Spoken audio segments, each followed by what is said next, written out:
सही बच्चों को नमस्कार। मेरा नाम जगदीश सोलंकी और आप देख रहे हो physics bye Jagdish Solanki YouTube channel. इस चैनल में आप सभी का स्वागत है। बच्चों आज विभव मापी का सिद्धांत पढ़ेंगे, प्रिंसिपल ऑफ पोटेंशियोमीटर। जो पोटेंशियोमीटर होता है, विभव मापी होता है, उसका सिद्धांत क्या होता है, ये प्रैक्टिकल भी हमारे पास। तो प्रैक्टिकल की दृष्टि से इसको आज पूरा हम समझेंगे कि विभव मापी क्या होता है। इसमें एक लकड़ी का पटिया होता है, इस पटिया के ऊपर इस तरह से तार फंसे होते हैं। यहाँ पर ये दिख रहा होगा आपको, इस तरह से ये पूरा राउंड में तार फंसे होते हैं। ये लकड़ी का पटिया होता है, इस पटिया के ऊपर क्या करते हैं, इस तरह से तार फंस देते हैं। इस तरह से ये तार फंसे होते हैं, इसको कहते हैं विभव मापी, पोटेंशियोमीटर। इस तरह से तार फंसे होते हैं। ये जो तार होते हैं ये 1 मीटर की स्केल होती है। इस तरह से ये यहाँ से यहाँ तक लंबाई 1 मीटर होती है। तो यहाँ पर लगभग 6 से 10 मीटर तक के तार फंसे होते हैं, इस तरह से राउंड में। इस तरह से 1 metre, 2 metre, 3 metre, 4 metre, 5 metre, 6 metre, इस तरह से अलग अलग टाइप के पोटेंशियोमीटर होते हैं, विभव मापी होते हैं, जिसमें 6 से 10 मीटर तक के लंबे तार इसके ऊपर कसे जाते हैं। अब इसकी सहायता से जो है हम नाम से स्पष्ट विभव नापेंगे, पोटेंशियल नापेंगे, पोटेंशियल डिफरेंस नापेंगे, किन्हीं दो बिंदुओं के बीच विभवांतर का मापन करते हैं, या फिर दो सेलों के विद्युत वाहक बल की तुलना भी कर सकते हैं। दो सेल्स है, उनके ईएमएफ जिसको हम विद्युत वाहक बल कहते हैं, उसकी तुलना भी हम इस विभव मापी पोटेंशियोमीटर की सहायता से करेंगे। तो पहला उपयोग क्या होता है कि दो सेलों की तुलना, कंपेयर टू सेल्स ईएमएफ, दो सेलों के विद्युत वाहक बल की तुलना करेंगे। और दूसरा इसका उपयोग होता है, जो सेल होता है हमारे पास, प्राइमरी सेल होता है, उसका आंतरिक प्रतिरोध, इंटरनल रेजिस्टेंस ज्ञात करते हैं। तो मुख्यतः इसके दो उपयोग है। पहला उपयोग है कि हम सेल का आंतरिक प्रतिरोध ज्ञात करते हैं, और दूसरा है विद्युत वाहक बलों की हम तुलना करते हैं, यानी दो सेल के हम ईएमएफ फाइंड करेंगे। तो इस तरह से इसका दो उपयोग है।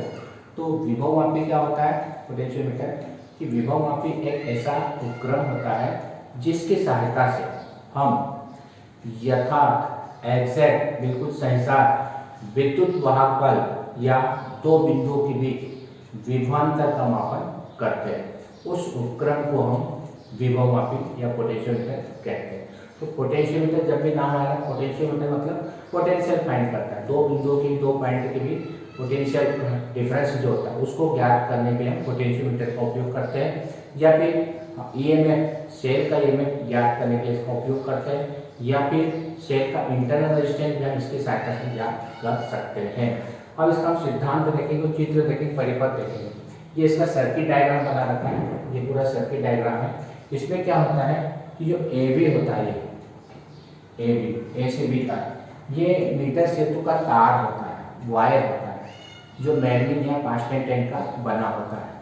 तो यहाँ पे ये ए बी जो हमने बना रखा है, ये पूरा 10 मीटर, 6 से 10 मीटर तक का एक तार है हमारे पास, जो मैग्नीज या कांस्टेंट का बना होता है।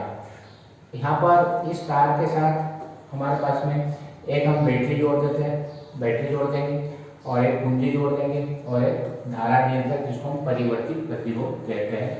ये हमारे पास बैटरी है, ये हमारे पास कुंजी है, और ये हमारे पास परिवर्तित प्रतिरोध होता है। इसको हम कनेक्ट करते हैं। कनेक्ट करने के इस प्रकार से वायर आते हैं, इस वायर से हम इसको कनेक्ट करते हैं। या सिंपल जो कॉपर वायर है, उस कॉपर वायर की सहायता से यहाँ से कॉपर वायर है, इसको जोड़ दिया, यहाँ से एक टर्मिनल इधर जोड़ दिया, की से कुंजी से दूसरा टर्मिनल इससे जोड़ दिया। ये जोड़ने के लिए क्या होता है, स्क्रू लगे होते हैं यहाँ पर। इसी प्रकार से एक टर्मिनल इससे जोड़ दिया, एक टर्मिनल इधर जोड़ देंगे। तो इस प्रकार से इसको हम तीनों को कनेक्ट कर देंगे। तो ए बी क्या है, ए बी जो है वो हमारे पास विभव मापी का तार है, विभव मापी का तार होता है, वायर होता है, ए बी विभव मापी का तार है। बी ये बैटरी है हमारे पास, बी बैटरी है, के कुंजी है, की है, आर एच रेजिस्टर है जिसको हम धारा नियंत्रक कहते हैं। और ये जो ऊपर जो परिपथ जोड़ा है इसको हम प्राथमिक परिपथ कहते हैं, प्राथमिक परिपथ, प्राइमरी सर्किट। तो ए बी एक धारा मापी का तार है, सॉरी विभव मापी का तार होता है। इस तार के साथ एक बैटरी, कुंजी और परिवर्ती प्रतिरोध श्रेणी क्रम में जोड़ते हैं, एक ही लाइन में जोड़ते हैं। इसको हम प्राथमिक परिपथ कहते हैं, इसको हम प्राइमरी सर्किट कहते हैं। तो एग्जाम में इस तरह से लिखना है, क्या लिखना है, ए बी विभव मापी का तार होता है, इस तार के साथ एक बैटरी, कुंजी और धारा नियंत्रण, जिसको हम परिवर्ती प्रतिरोध कहते हैं, श्रेणी क्रम में जुड़े होते हैं और इस परिपथ को प्राथमिक परिपथ कहते हैं। इस तार ए बी के नीचे एक हमारे पास सेल जुड़ा होता है जिसका विद्युत वहापन अपने को ज्ञात करना होता है, जिसको हम प्रैक्टिकल सेल या प्रायोगिक सेल कहते हैं। इसके साथ में कुंजी भी जोड़ देते हैं, यहाँ पर ये भी जोड़ देते हैं, इस तरह से कुंजी जोड़ देते हैं, की बटन जोड़ देते हैं और इसके साथ में केबल होता है, धारा मापी होता है, वो जोड़ देते हैं और एक जोकी होती है उसको हम इसको जोड़ देते हैं। जोकी में क्या करते हैं, तार लगा देते हैं, तार को कस के इसको यहाँ टच करवाते हैं, ले जाते हैं, इसको जोकी बोलते हैं। इस तरह से पेन जैसी होती है, इसको जोकी कहते हैं, इसको हम यहाँ जोड़ देते हैं। ये जो नीचे का जो परिपथ होता है, इस परिपथ को द्वितीय परिपथ कहते हैं, सेकेंडरी सर्किट और द्वितीय परिपथ, इसको हम द्वितीय परिपथ। ये ऊपर वाला प्राथमिक परिपथ कहलाता है। प्राथमिक परिपथ किसको कहते हैं, तार ए बी ले लिया, इसके साथ सेल करंट, बैटरी, कुंजी और धारा नियंत्रक जोड़ दिया और इसको हम प्राथमिक परिपथ कहते हैं। ए बी के नीचे हम एक सेल जोड़ेंगे, कुंजी जोड़ेंगे, धारा मापी जोड़ेंगे और जोकी जोड़ेंगे, इसको हम द्वितीय परिपथ कहते हैं। तो ये हमारे पास सर्किट डायग्राम अपने को बनाना है, ये इसका सर्किट डायग्राम होता है। तो डायग्राम बनाते आना चाहिए। तो क्वेश्चन में भी पूछा जाए कि सर्किट डायग्राम बनाइए, विद्युत परिपथ बनाइए, तो ये हमारे पास विद्युत परिपथ अपने को प्राइमरी परिपथ, प्राइमरी सर्किट और सेकेंडरी सर्किट, ये दोनों बनाते आना चाहिए। उसके बाद इसका सिद्धांत देखेंगे। तो सिद्धांत में क्या है कि ए बी हमारे पास धारा मापी का तार होता है, इसके साथ जैसे हम बैटरी जोड़ेंगे, ध्यान रखें बैटरी को कनेक्ट करते हैं, तो ये बैटरी का पॉजिटिव टर्मिनल है और ये निगेटिव टर्मिनल इधर आता है, ये निगेटिव इधर आता है। तो होगा क्या कि ए पॉजिटिव से जुड़ा हुआ तो ए का वोल्टेज ज़्यादा होगा और बी निगेटिव से जुड़ा हुआ तो बी का वोल्टेज कम होगा। ये चीज नोट करें क्या कि जो विभव मापी का तार होता है उसका जो ए सिरा होता है वो पॉजिटिव से जुड़ा होता है और बी सिरा जो होता है बैटरी के निगेटिव से जुड़ा होता है। तो ए का वोल्टेज ज़्यादा, पॉजिटिव मतलब ज़्यादा होता है और बी निगेटिव होता है, इसका मतलब वोल्टेज कम होता है। यानी हम ए से बी की ओर जाते हैं तो विभव के मान में कमी आती है, पतन होता है, ड्रॉप होता है, वोल्टेज गिरता है।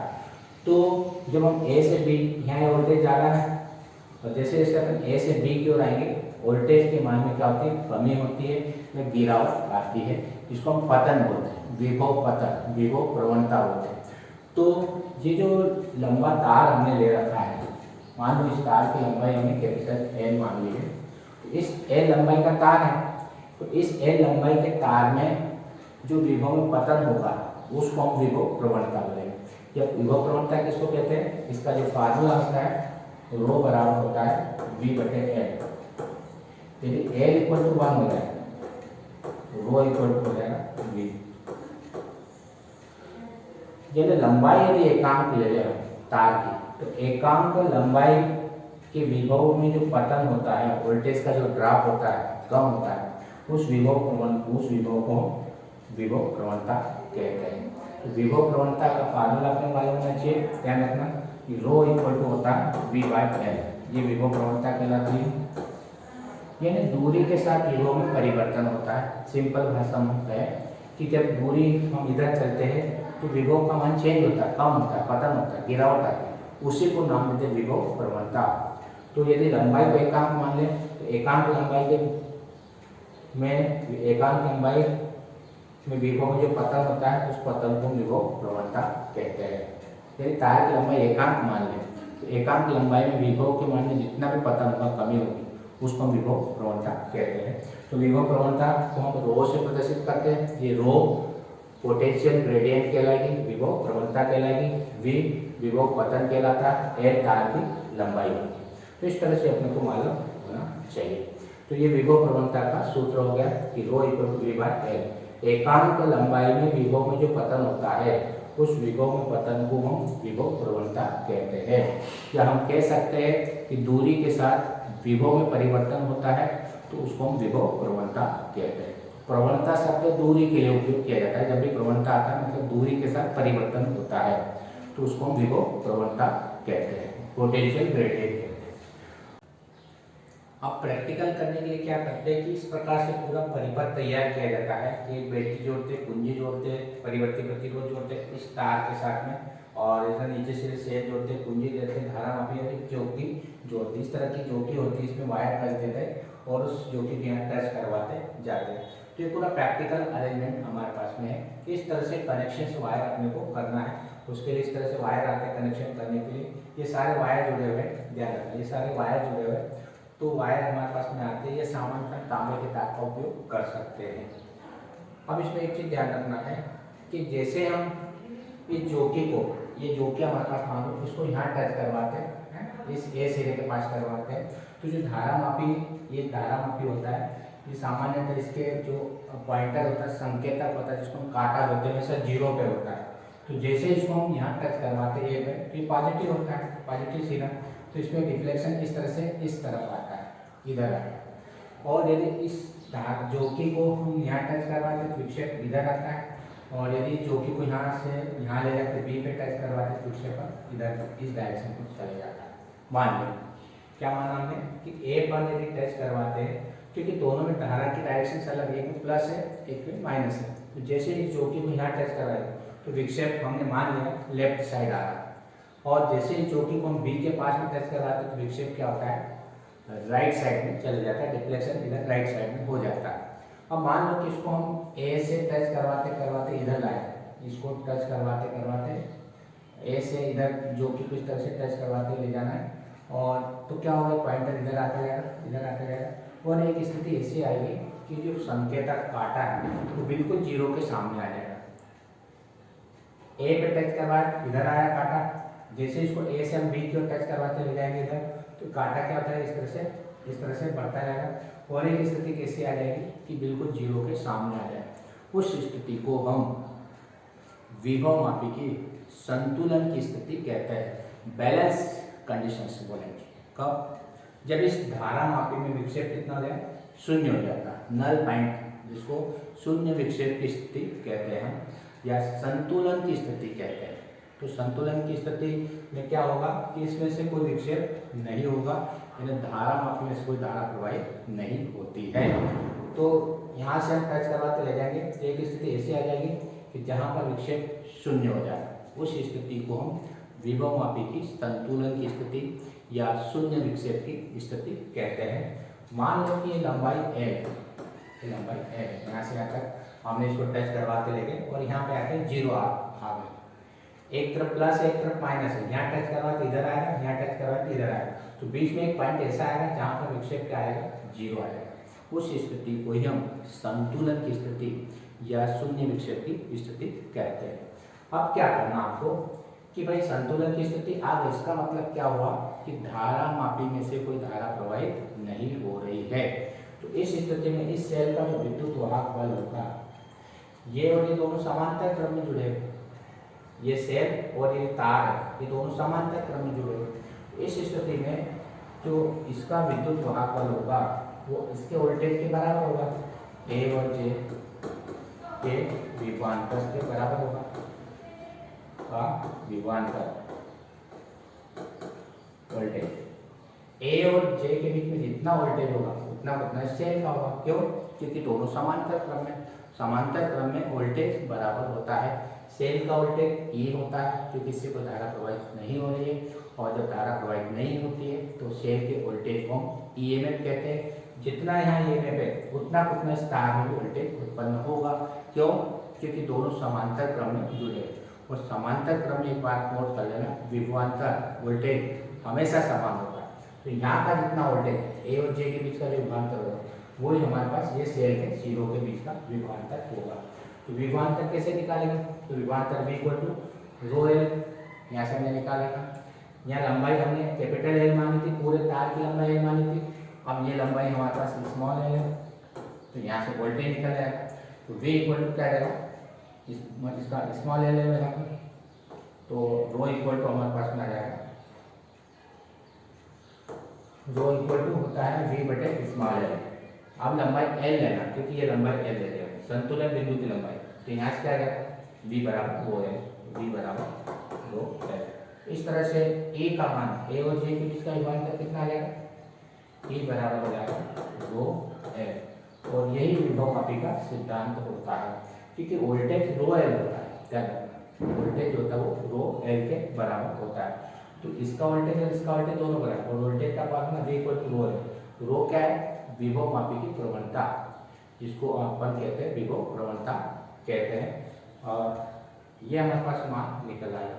अब एक चीज ध्यान रखना है कि ये वही हमारे पास बता रखा कि यदि इसको इधर टेस्ट करवाते हैं तो पॉजिटिव आता है, इस डायरेक्शन में आता है, इधर टेस्ट करवाते हैं तो नेगेटिव आता है, और बीच में यदि टेस्ट करवाते हैं तो जीरो आ जाएगा। उस स्थिति में इसका वोल्टेज यानी ई का वोल्टेज बराबर ए और जे के बीच का विभवांतर बराबर होगा, ए और जे के बीच का विभवांतर दोनों बराबर होगा। और विभवांतर का सूत्र रो बराबर होता है वी बटे एल, तो यहाँ से V equal to rho L हो जाएगा। इस तरह से ई इक्वल हो जाएगा रो एल। इस तरह से हमारे पास फार्मूला हो जाएगा ई बराबर रो एल, और यही विभव मापी का सिद्धांत कहलाता है। इसकी सहायता से हम सेल का विद्युत वाहक बल आसानी से ज्ञात कर सकते हैं। तो विभव मापी की सहायता से हम E equal to rho L होता है, वो विभव प्रवणता कहलाती है, और एल संतुलन बिंदु की लंबाई। संतुलन बिंदु किसको कहेंगे? जहां पर तार में विक्षेप शून्य हो जाता है, ये तार लगा होता है और तार के सामने स्केल लगी होती है, उस स्केल की सहायता से हम लंबाई आसानी से नाप सकते हैं कि किस स्थिति में किस लंबाई पर ये विक्षेप शून्य हुआ है। तो रो बराबर ए एल, रो ई बराबर रो एल हम निकाल सकते हैं। अब एक चीज ध्यान रखना कि विभव मापी की शुभ्रायता होती है। शुभ्रायता का मतलब ये होता है कि ज्योति को शून्य विक्षेप की स्थिति थोड़ा खिसकाना, मान लो थोड़ा सा भी यदि हमने खिसकाया उसको शून्य विक्षेप की स्थिति, इधर उधर थोड़ा सा विक्षेप थोड़ा सा खिसकाते हैं तो बहुत अधिक विक्षेप उत्पन्न हो जाता है। तो इसको कहते हैं विभव मापी की शुभ्रायता। बहुत सेंसिटिव उपकरण होता है। सेंसिटिव मतलब बहुत सुग्राही। सुग्राही मतलब ये होता है कि थोड़ा बहुत भी हमने इधर उधर किया तो डिफ्लेक्शन बहुत ज़्यादा बताएगा, बहुत ज़्यादा विक्षेपित हो जाता है। तो एक चीज़ नोट कर लेना कि विभव मापी होता है वो सुग्राही उपकरण होता है। सुग्राही का मतलब ये होता है कि थोड़ा बहुत भी यदि ज्योति को इधर उधर शून्य विक्षेप की स्थिति थोड़ा बहुत भी इधर उधर खिसकाएंगे तो बहुत ज़्यादा डिफ्लेक्शन हो जाता है, उसको बोलते हैं सुग्राहिता, उसकी सेंसिटिविटी कहते हैं। और इसकी जो तार, ये जो सुग्राहिता होती है, ये तार की लंबाई बढ़ाने पर क्या होती है, वृद्धि करने पर उसकी सुग्राहिता भी बढ़ जाती है। लंबाई पर डिपेंड करेगी, चीज नोट कर लेना। और विभव मापी की प्रवणता के दो व्युत्क्रमानुपाती होती है सुग्राहिता और विभव प्रवणता, दोनों एक दूसरे के इनवर्सली प्रोपोर्शनल होते हैं। अब विभव मापी के प्रयोग में एक चीज अपने को ध्यान रखना है कि उस प्रयोग में क्या क्या सावधानी अपने को रखना है। कोई सा प्रैक्टिकल करते समय जो सावधानियां रखी जाती है तो पहले अपने को मालूम होना चाहिए। तो सबसे पहले ये सावधान होना चाहिए कि चालक में धारा अधिक समय तक प्रवाहित नहीं करना चाहिए। तो एक चीज़ तो अपने को ध्यान रखना है कि जब हम रीडिंग नोट कर रहे हैं तभी धारा प्रवाहित करना चाहिए। ऐसा नहीं कि हम धारा प्रवाहित कर दी, बैटरी चालू कर दी, कहीं चले गए, फिर 1 घंटे बाद रीडिंग लेना शुरू कर। इससे क्या होगा, उस चालक तार का प्रतिरोध बदल जाता है, चेंज हो जाता है। तो पहली बात ये ध्यान रखना, जब हम रीडिंग नोट करते हैं तभी हम धारा प्रवाहित करेंगे। दूसरी बात ये है कि जो कुंजी ज्योति होती है उसको तार पर रगड़कर नहीं चलाना चाहिए, नहीं तो तार का व्यास डायमीटर एक जैसा नहीं रहेगा, वो कट जाएगा। पहली बात, धारा तभी प्रवाहित करना चाहिए जब हम रीडिंग नोट कर रहे हैं, तभी धारा प्रवाहित करना चाहिए। दूसरी बात, ज्योति को तार पर रगड़कर नहीं चलाना चाहिए। तीसरी बात, जितने भी कनेक्शन वायर होते हैं और प्लग होते हैं वो अच्छी तरह से साफ यानी क्लीन होना चाहिए। प्लग और वायर भी होना चाहिए, क्लीन होना चाहिए, उसमें जंग लगी हुई नहीं होना चाहिए, नहीं तो धारा प्रवाहित नहीं होगी। तो ये सावधानी अपने को रखना है कि ज्योति को तार पर रगड़ कर नहीं चलाना चाहिए, जब हम रीडिंग ले तभी धारा प्रवाहित करना चाहिए, और हमारे पास में जो है जितने भी वायर होते कनेक्शन वायर वो अच्छी तरह से साफ क्लीन होना चाहिए, उसको कसना चाहिए, ऐसा नहीं ढीले छोड़ के। तो इस प्रकार से पूरा प्रैक्टिकल अपने को करते आना चाहिए। यदि वीडियो आपको अच्छा लगता है तो आप इस चैनल को सब्सक्राइब करें, अपने दोस्तों के साथ वीडियो को शेयर करें और बेल आइकन के बटन को प्रेस करें ताकि आने वाली वीडियो की नोटिफिकेशन आपको पहुँच जाए। धन्यवाद। जय हिंद, जय भारत, वंदे मातरम।